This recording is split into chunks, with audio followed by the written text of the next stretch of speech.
myself, Professor Dr. Deepak Singh, a light science specialist. Testicular pain या testis में दर्द क्या होता है, क्यों होता है और इसका हम ट्रीटमेंट कैसे करते हैं, क्या क्या डायग्नोसिस कर रहे हैं, सारी बात पे बात करते हैं हम लोग। सबसे पहला टेस्टिस जानते हैं हम लोग, यह एक मेल गोनाड्स है। ये मेल जेनिटल ऑर्गन्स का एक पार्ट है, एक ऑर्गन है टेस्टिस।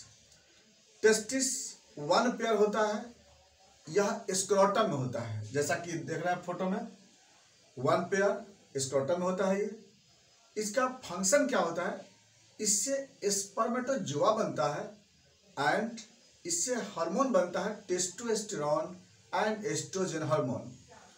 यह हार्मोन हमारे बॉडी के लिए काम करता है और जो स्पर्मेटोजोआ है वो गैमेट है, जो कि ये फर्टिलाइजेशन में हेल्प करता है। चलिए, ये तो हो गया टेस्टिस के बारे में, टेस्टिस का फंक्शन क्या होता है। अब बात करते हैं कि इसमें पेन क्यों होता है। तो थोड़ा सा इसको जानने के लिए हमको थोड़ा स्ट्रक्चर जानना होगा कि ये जो टेस्टिस देख रहे हैं, थोड़ा सा इसको बड़ा कर दे रहे हैं यहाँ पे। जैसे ये यहाँ से टेस्टिस, इसी का हम स्ट्रक्चर बना रहे हैं यहाँ पे। ये टेस्टिस का बाहर ये स्ट्रक्चर हो गया और इसको कवरिंग जो करता है उसको टुनका वेजालिस बोलते हैं, टुनका वेजालिस प्रोसेस। और इसके बाद इसके अंदर छोटे छोटे बहुत सारे कंपार्टमेंट होते हैं और ये कंपार्टमेंट के बाद ये यहाँ पर एक ट्यूब्यूल्स होता है जिसको हम लोग इपिडिडाइमिस बोलते हैं, इपिडिडाइमिस। और यहाँ पर छोटे छोटे सेमिनिफेरस ट्यूब्यूल्स होते हैं, बहुत सारे सेमिनिफेरस ट्यूब्यूल्स, है ना। तो ये जो टेस्टिस का ये स्ट्रक्चर देख रहे हैं, ये सेमिनिफेरस ट्यूब्यूल्स बना होता है सर्टोली सेल, लिडिक सेल से, और यहाँ पर इपिडिडाइमिस होते हैं। तो यहाँ से बनता है जो स्पर्मेटोजोआ, वो जाकर के इपिडिडाइमिस में मॉडिफाइड होता है। खैर, ये सब स्ट्रक्चर बड़ा ध्यान देते हैं हम लोग। तो ये जो टेस्टिस है, इसी टेस्टिस में दर्द होता है। अभी दर्द किस वजह से होता है, यहाँ पे दर्द दो वजह से होता है, एक लोकल कॉज के कारण, एक दूसरे जगह का कारण। दूसरी जगह मतलब कि रेफर्ड पेन, लोकल पेन भी होता है, रेफर्ड पेन भी होता है। इसमें हम लोग पहले बात करते हैं लोकल पेन के बारे में, यानी यहाँ पे दर्द क्यों होता है टेस्टिस में। सबसे पहला जो सबसे ज़्यादा होता है वो है इंजुरी, ट्रॉमा। किसी कारण से चोट लगने के कारण, चाहे वह किसी तरह का एक्सटर्नल इंजुरी हुआ, चाहे कहीं सीटिंग से हुआ या किसी वजह से चोट लगने के कारण इसमें दर्द होता है। सबसे कॉमनेस्ट ये भी होता है। ये नंबर 2, सेकंड इसमें इन्फ्लामेशन, जिसको हम बोलते हैं ऑर्काइटिस। अब ये ऑर्काइटिस होने का रीजन या तो इसमें कोई इन्फेक्शियस एजेंट चला आता है, सेक्सुअल ट्रांसमिशन के कारण आ जाता है, या फिर यूरिन के वजह से आ सकता है। यहाँ से तो कोई ना कोई ऐसा इन्फेक्शियस एजेंट यहाँ पे आ जाता है जिसके कारण यहाँ डेवलप होता है ऑर्काइटिस।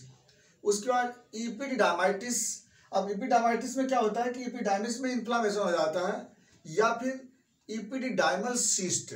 कभी कभी एपिडाइमिस में क्या होता है ना कि सिस्ट बन जाता है, या फिर टेस्टिकुलर सिस्ट, टेस्टिस में भी सिस्ट बन जाता है, तब भी हो सकता है ऐसा। टेस्टिकुलर ट्यूमर, और इसमें ट्यूमर हो जाता है ना, तब भी इसमें क्या होता है ना, दर्द होता है ना। इसके बाद कभी कभी जैसे ये जो टुनका वेजालिस प्रोसेस होता है ना, टेस्टिस के अराउंड में जो एक लेयर होता है, यहाँ पे होता है कवरिंग होता है। यहाँ पे ये कवरिंग जो होता है ना, इसमें कुछ फ्लूइड होता है जिसको हम बोलते हैं टुनका वेजालिस फ्लूइड बोलते हैं। अब इस फ्लूइड में क्या होता है ना, इसमें पानी भर जाता है ज़्यादा, जिसको हम लोग क्या बोलते हैं, हाइड्रोसील बोलते हैं। इसमें पानी भर जाता है, क्या बोलते हैं, हाइड्रोसील। इसी में अगर ब्लड आ जाता है तो उसको हीमोसिल बोलते हैं। इसी में पस आ जाता है तो उसको हम लोग पायोसिल बोलते हैं। इसमें जब स्पर्म एक्युमुलेट करता है तो उसको स्पर्मोसिल बोलते हैं। और जब इसी में वेन डायलेट कर जाता है, अब नंबर वेन या टेस्टिकुलर वेन जो होता है ना, इसमें यहाँ पे आगे डायलेट कर जाता है, उसको क्या बोलते हैं, वेरिकोसिल बोलते हैं, वेरिकोसिल। तो इस तरह से क्या होता है ना कि ये सब कुछ जो लोकल कॉज बनते हैं जिसके कारण टेस्टिस में पेन होता है। कभी कभी लंबे समय तक इजाकुलेशन नहीं होता है और लंबे समय तक और सेक्सुअल इमोशन होता है ना, तब भी इसमें दर्द होता है। और बाकी हम बता दिए आपको कि इन्फेक्शन के कारण जो चाहे गोनोकोकस बैक्टीरिया के इन्फेक्शन से, क्लेमाइडिया के इन्फेक्शन से या स्टेफाइलोकोकस ऑरियस के इन्फेक्शन से भी यहाँ पे दर्द होता है, पेन होता है इसमें। और कभी कभी क्या होता है कि भास डिफरेंस को अगर जैसे हम लोग करते हैं ना, कटिंग करते हैं वेसेक्टोमी, तो वेसेक्टोमी सिंड्रोम बोल सकते हैं उसको हम। तो वेसेक्टोमी सिंड्रोम के कारण क्या होता है कि जैसे मान लो भास डिफरेंस कट करने के कारण क्या होता है कि नहीं होता है, जिसको पुरुष नसबंदी बोलते हैं। तो उस केस में जो स्पर्मेटोजोआ यहाँ पर एक्युमुलेट करेगा, तो इसके कारण वहाँ पे दर्द होता है। इसको हम लोग वेसेक्टोमी सिंड्रोम कहते हैं, है ना, पोस्ट वेसेक्टोमी सिंड्रोम। ऐसा भी कंडीशन कभी कभी देखने को मिलता है। और अब बात करते हैं हम लोग रेफर्ड पेन के बारे में। लोकल पेन तो समझ में आ गया, अब रेफर्ड पेन क्या होता है। रेफर्ड पेन में रीनल स्टोन का पेन जो होता है वो यहीं पर आकर के शिफ्ट करता है। याद रखना इस चीज को, रीनल स्टोन का जो पेन होता है, किडनी में स्टोन होता है ना, उसका दर्द जो होता है ना स्क्रोटम में आकर के शिफ्ट करता है। तो यह भी एक रेफर्ड पेन कहलाता है। ये बहुत सारे पेशेंट में होता है। और कुछ लोगों का तो पेन जो होता है यूरेथ्रा तक भी आकर के वो रेफर होता है ना। लेकिन यहाँ पर लोग बात तो स्क्रोटल पेन के बारे में बात कर रहे हैं। तो ये भी एक कंडीशन बनता है रेफर्ड पेन में। कभी कभी अगर by the way local area में कहीं अगर ट्यूमर अगर होता है पेल्विक एरिया में, तो उसका भी पेन जो होता है वो टेस्टिस की तरफ आता है वहाँ पे। तो ये जितने भी देख रहे थे क्या था, ये टेस्टिकुलर पेन का ये सब कॉज है। अब बात करते हैं हम लोग इसमें नेक्स्ट सिम्टम के बारे में। इसका सिम्टम क्या होता है। पहला सिम्टम तो इसमें दर्द होता है, या तो एक तरफ दर्द होगा या दोनों तरफ दर्द होगा।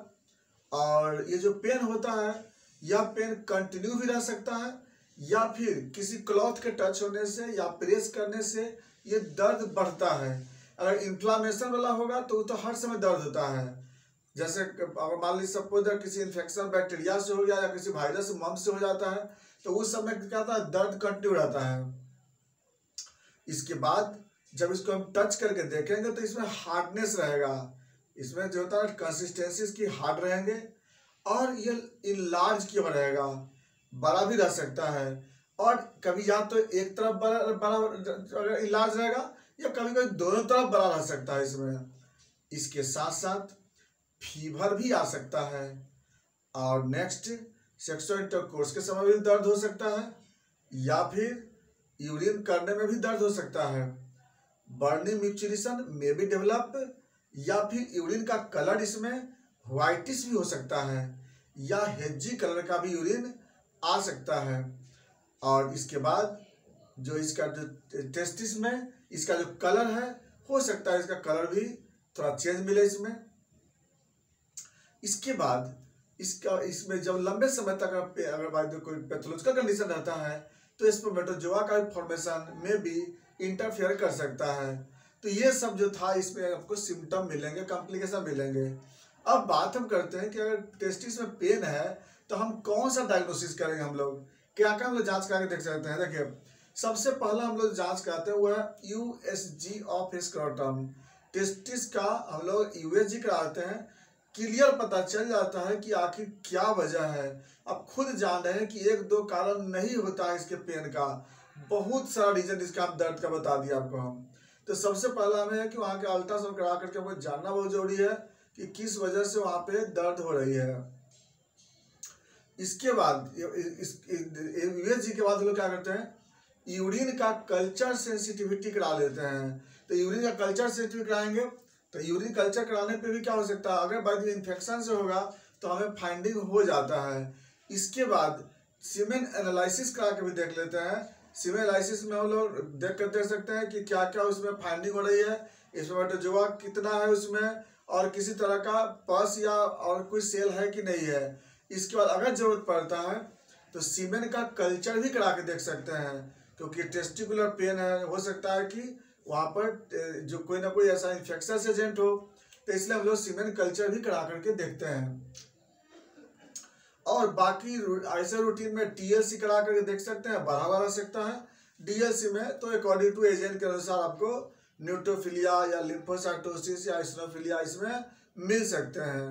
अब बात करते हैं इसके ट्रीटमेंट के बारे में सबसे पहला जिस वजह से दर्द कॉज होता है उसको मैनेज करते हैं। पहला क्या करते हैं, अगर टाइट क्लॉथ कोई अगर यूज करते हैं तो उसको हम लोग अवॉइड करेंगे, और जो साइकिलिंग करते हैं तो उससे अवॉइड करेंगे हम। हार्ड सरफेस पे बैठने से अवॉइड करेंगे वहाँ पे।